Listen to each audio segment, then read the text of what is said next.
revendications, car l'hôpital public nous concerne tous et toutes. C'est notre santé qui est en jeu.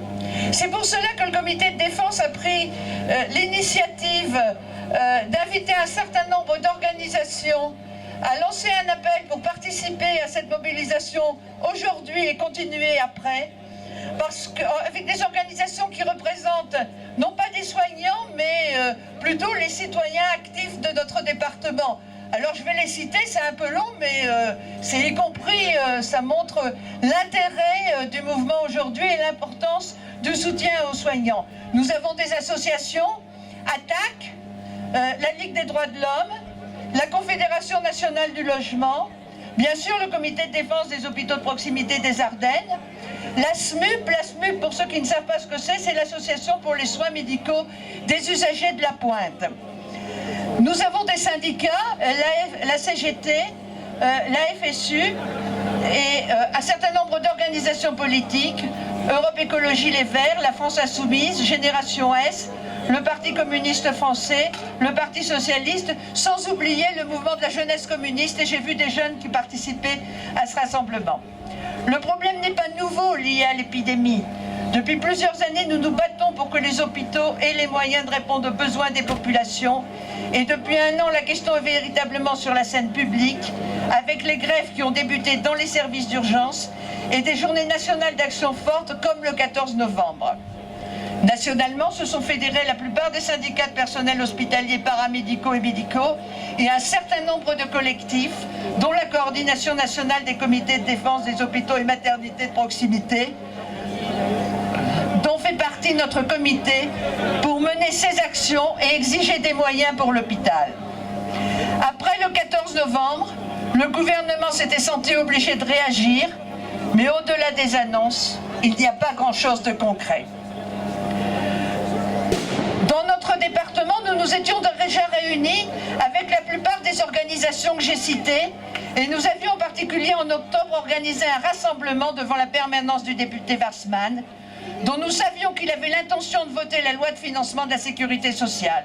Cette loi qui décide tous les ans, entre autres choses, des ressources attribuées aux hôpitaux, car elle ne permettait pas de répondre aux besoins. Le problème est national, mais il a des conséquences critiques dans les Ardennes comme ailleurs.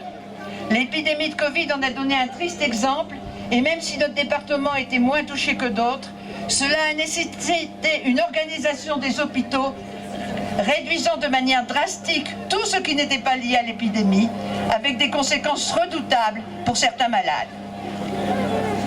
Car l'état de nos hôpitaux est dramatique. Juste quelques exemples. Dans notre département, aucun effort n'est fait pour recruter des médecins spécialistes pour l'hôpital, comme si on voulait offrir sur un plateau la clientèle, entre guillemets, à la nouvelle clinique privée de Bézanne, avec les conséquences d'éloignement, de dépassement d'honoraires, de frais divers pour la population. Avec la fusion administrative des hôpitaux de Charleville, Sedan, Nouzonville et Fumé, on décourage même ceux qui sont là. On nous a promis un service de coronarographie quand on aura des cardiologues.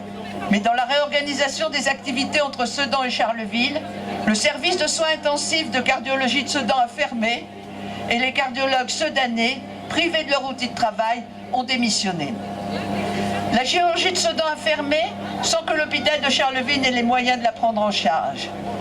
À Fumé, la prise en charge des soins non programmés à l'hôpital se fera un jour. Et il y a quand même 3/4 d'heure de route. Pour l'instant, c'est dramatique. Tout cela pour faire des économies. Alors la question des moyens financiers est essentielle pour avoir ce que nous voulons, des soins de qualité en proximité. Et la population ne peut faire que sienne les revendications des soignants, des lits, des personnels supplémentaires et des revalorisations salariales pour que les personnels restent. Nous sommes bien placés dans notre département pour savoir ce que veut dire des personnels moins bien payés que dans d'autres pays. Dans le cadre de l'organisation à l'hôpital de Sedan, des infirmières ont choisi non pas le nouveau poste qu'on leur proposait, mais d'aller travailler en Belgique. Ajoutons à cela notre exigence démocratique. Plus de pouvoir de décision pour les personnels et les usagers, pour faire état des besoins et des moyens pour y répondre.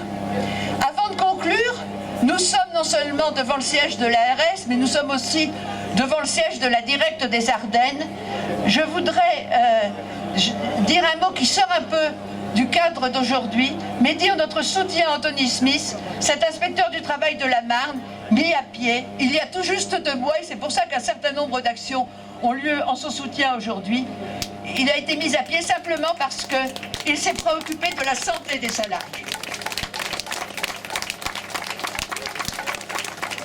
Personnel de la santé et usagers, notre combat est le même. C'est l'avenir du service public de santé qui est en jeu. Le gouvernement est en train d'organiser une grand-messe médiatique avec le Ségur de la santé, mais il semble bien qu'il va falloir, au-delà de cette journée de mobilisation qui s'annonce massive partout en France, et nous voyons bien comme nous sommes nombreux aujourd'hui ici, il va falloir d'autres mobilisations pour le convaincre qu'il ne suffit pas de déclarations d'amour, mais d'actes. Et des dates de mobilisation futures sont déjà en discussion. Le 30 juin, puisque c'est la fin du Ségur annoncé, et le 14 juillet, parce que vous savez que le président de la République voudrait que les soignants soient remerciés au cours de la fête nationale, sauf que ce n'est pas ça, effectivement, dont ils ont besoin. Tous ensemble pour l'hôpital public.